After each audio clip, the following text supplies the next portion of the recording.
Journal du confiné, jour 6. L'heure est grave. Les enfants commencent à se douter de quelque chose. Ça fait maintenant 2 jours que Nounouche, mon chat, a disparu. Quelques indices leur ont mis la puce à l'oreille, je pense. Peut-être déjà le fait que je porte régulièrement des gants pour cacher les griffures qui jonchent mes mains. J'aurais peut-être dû choisir autre chose que des gants en laine en période de confinement, j'avoue, mais bon.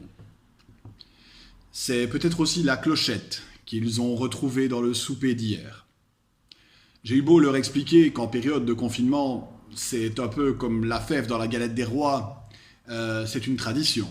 Et celui qui la trouve a le droit de lécher les assiettes. Eh bien, ils ne m'ont pas cru. Ils sont intelligents, ces enfants. Du coup, j'ai fabriqué un nouvel animal de compagnie, avec des rouleaux de papier toilette, achetés au marché noir puisqu'on n'en trouve plus dans les magasins. J'ai fait une chenille. Bon, une chenille, c'est sympa finalement. Hein. On l'a appelé Chouchou. Chouchou, parce que comme ça, quand je lui parle, j'ai l'impression de m'adresser à mes élèves, vu que vous savez que je les appelle régulièrement Chouchou. Bon, elle est légèrement plus énergique que certaines élèves, je l'avoue. Bref. Oui, le problème c'est que j'en suis au point de parler avec une création en papier toilette. Mais il y a quand même des choses plus graves dans la vie. Je vous explique mon problème principal. Hier, mon voisin n'en pouvait plus.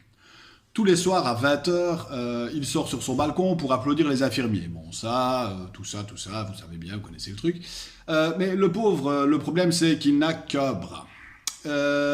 Et donc, forcément, il a dû développer des nouvelles techniques. Parce que mon voisin, il est astucieux, vous savez, il est bricoleur, il est chouette.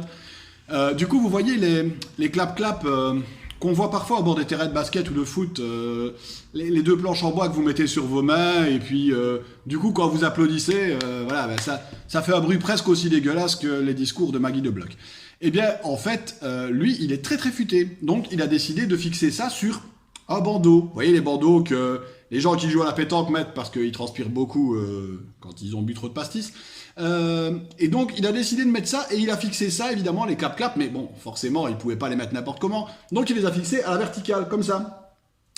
Du coup, évidemment, quand il secoue la tête de haut en bas, eh bien, le clap-clap fait clap-clap. Merveilleux, astucieux, non? Bon, ok, j'avoue que moi, personnellement, quand je tourne le visage vers lui pour le voir se dandiner à sa fenêtre avec son clap-clap, j'ai surtout l'impression de voir un canard épileptique qui danse sur un truc genre à l'eurodance de Stromae, mais bon, l'attention y est et puis ça fait plaisir aux infirmières. Hein. Donc voilà, une petite vidéo passe-temps pour vous dire que bon on tient le coup, je pense aussi fort à vous et je sais que vous devez vous embêter, probablement autant que moi, et j'essaye de tenir bon, donc même si ma santé mentale semble m'abandonner petit à petit. Bon, certains me diront que ça fait déjà un bail que ma santé mentale est partie, mais enfin bon.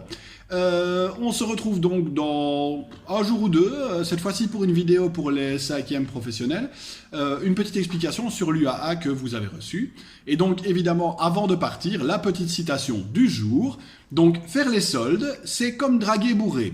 Tu finis toujours par ramener à la maison des trucs que tu n'aurais jamais ramenés dans des conditions normales. Bonne journée!